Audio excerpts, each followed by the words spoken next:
and here we are to continue with a case study from Volvo. I love case studies because they're very tangible and show us how can really start the work and learn from that. Here we have with us Anna Kutrzyńska from Volvo, who's a health and safety specialist. Anna, great to have you here. Hello, nice to be here with you. Hi. Can you hear me Hello. well?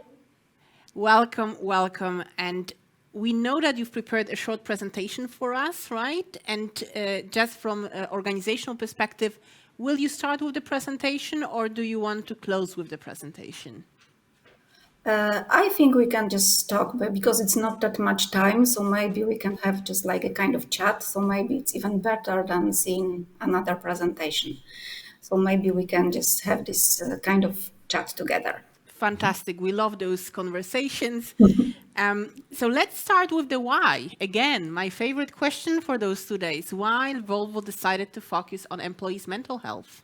And please try and give us a more diagnostic perspective on that so that companies and institutions can perhaps better understand when is the wake-up call if you're operating in a reactive manner, and if you want to be proactive, why should you start one in the first place? So maybe I should start from this. Where am I from? I work in Volvo Polska. This is a company that produces buses. We are located in Wrocław in Poland, and there is about 3,000 employees in our company. So we have both people from production and also about 50% of this employment is in offices, different offices like IT, financial services, or HR. I was listening to my previous lecturer, and indeed it's like this, that this mental health is actually something that has already been here all the time, but just somewhere under the surface. So when the pandemic has started, our team, we have discovered the need to cope with topics related to mental health. But also our employees turned to us and they have started answering us for our curiosities. We send every week short messages to our employees, and it was not like this before the pandemic time. They were not that interested. They were not answering that often, that frequently. But when the pandemic has started, it was like our communication channel, and our employees started coming to us. They have started to answer our newsletter, and also they started to giving us new topics and new suggestions. So that's why we have taken all the suggestions and we have framed them into one comprehensive program, which we call mental health program. And what's important, this program is it's for all employees, so both for people from production and also from offices. And is it the same program? It's the same program for different groups, or you differentiate the offerings?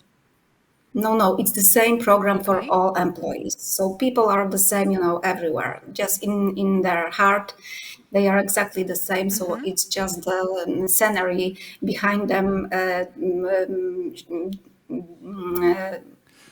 depending where they work. So this program is for all employees, and it covers both this emotional part as well as physical one. So right now in this program, we have both webinars, workshops, trainings. We have also topics related to, for example, healthy eating, to ergonomy. We have also online trainings for our employees, and such trainings as we have healthy spine trainings, we have yoga online, and also something brand new, which the training in the middle of the day, in the middle of the week, short trainings every week, which we called Get and Move On. And it was the initiative of our employees, it was their idea, and it's even performed by the employees. That's great to hear that employees are starting initiatives bottom up. What I'm very curious about is how do you reach your people with those offerings? because we are very much used to, at least from my work experience, to a setup of having a desk or being at home or in the office, or for sure having a computer, which is not the case of every employee that is targeted in your offer. How do you reach to them depending of different work setups they have?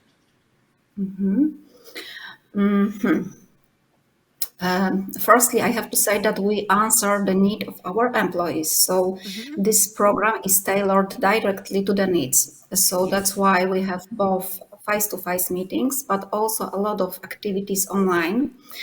And I can really proudly say that this program breaks the spell of taboo topics. So we can see that people are turning to us, are coming to us with new topics, and such taboo topics are, for example, the topic of emotional health. So we can see, for example, engineer turning us.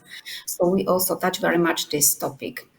Like this. Yes, maybe I wasn't precise enough. I'm wondering simply how, for instance, as a production line employee, would I learn about those offerings? As usually you would learn about them from emails. Is there anything you can recommend for our audience that is also managing a production areas, how to reach employees in the production spaces with the offerings like yours? And we are not implying here that blue-collar employees are not getting emails from the employer. That's actually an assumption I had, right? Okay. I simply don't know how the organization works from that perspective.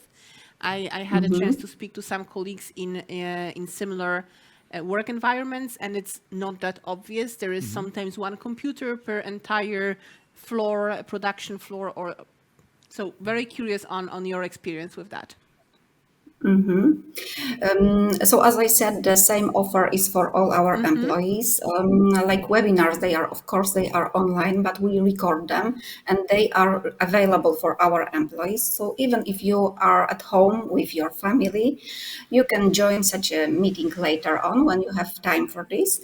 You have QR code, so you can see the same program as other people during the working day. And also, for example, as I would turn to ergonomic trainings, we have them also online, but also we invite our ergonomists to see people, to talk with them, to practice with them on place, in their workplace. So this person come and people can practice with her lively. Also, I would also mention that we have some kind of TV screens in our canteens, so people can also see the same information that is given to people in front of computers, like for IT, and the same is given the same time for other people as well. Thank you for sharing those ideas with us. I think very, very practical. What are the current problems you are facing with regards to well-being and mental health that has not been addressed, and you're still about to address them? I think this question may answer also the topic how it will be in the future, as I understood. Yes. So of course, I think it's depending on the current situation. So in my opinion, it will be about current situation, and it will be for sure about increased employee stress. Also, with increased financial crisis, and we have in perspective meetings with advisors for this, and also with employees' depressions or even suicidal thoughts. What's very important in this program, that this program is very important also from the manager's perspective.